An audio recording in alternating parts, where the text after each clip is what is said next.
కాంగ్రెస్ నేత హత్యకు కుట్ర పన్నిన కేసులో పరిటాల శ్రీరామ్ను అరెస్ట్ చేసేందుకు అనంతపురం జిల్లా పోలీసులు ప్రయత్నాలు ముమ్మరం చేశారు. తెల్లవారుజాము నుంచే పరిటాల సునీత నివాసం సహా బంధువుల ఇళ్లలో గాలించారు.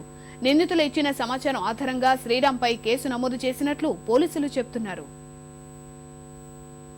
అనంతపురం జిల్లా కనగానపల్లికి చెందిన కాంగ్రెస్ నేత సుధాకర్ రెడ్డి హత్యకు కుట్ర పన్నారంటూ తెలుగుదేశం దివంగత నేత పరిటాల రవి తనయుడు శ్రీరాంపై ధర్మవరం గ్రామీణ పోలీసులు కేసు నమోదు చేశారు.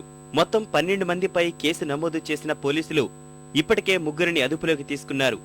మిగతా వారిని అరెస్టు చేసే క్రమంలో తెల్లవారుజాము 4:30 గంటలకు పరిటాల శ్రీరాం కోసం ఆయన స్వగ్రామం రామగిరి మండలం వెంకటాపురానికి వెళ్లారు. అక్కడ లేకపోవటం వల్ల అనంతపురంలోని పరిటాల రవి స్వగృహంతో పాటు బంధువుల ఇళ్లలో సోదాలు చేశారు. అయితే శ్రీరాం అక్కడా లేకపోవటంతో పోలీసులు వెనుదిరిగారు.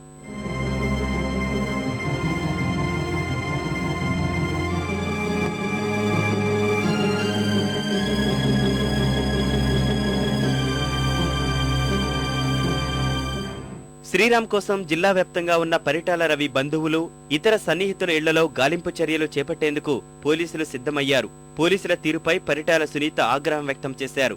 ఎమ్మెల్యే నివాసంలో సోదాలు చేసేటప్పుడు ముందస్తు అనుమతి తీసుకోకపోవటం దారుణమని అన్నారు. దీనిపై శాసనసభాపతికి ఫిర్యాదు చేయనున్నట్లు తెలిపారు. ఒక మహిళా ఎమ్మెల్యే ఇల్లు అర్ధరాత్రి పూట సోదాలు చేస్తున్నారంటే మాకు చాలా బాధాకరంగా కూడా ఉంది.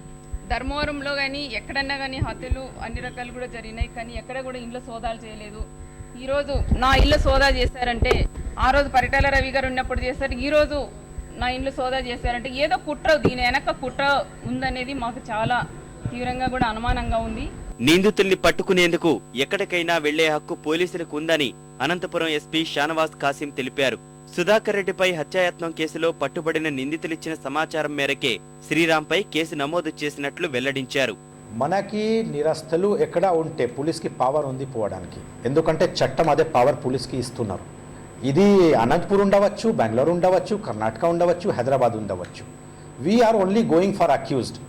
వేరే విధంగా మాకి ఆలోచించడానికి అవసరం కూడా లేదు, అవకాశం కూడా లేదు. రైల్వే స్టేషన్లో కూడా ఉంటే అక్కడ కూడా పోదాం కదా, ఒక గవర్నమెంట్ ఆఫీస్ కూడా పోదాం. శ్రీరాముని కేసులో అనవసరంగా ఇరికించారని అభిప్రాయంతో ఉన్న పరిటాల వర్గం ఇవాళ ప్రత్యేకంగా సమావేశం కానుంది.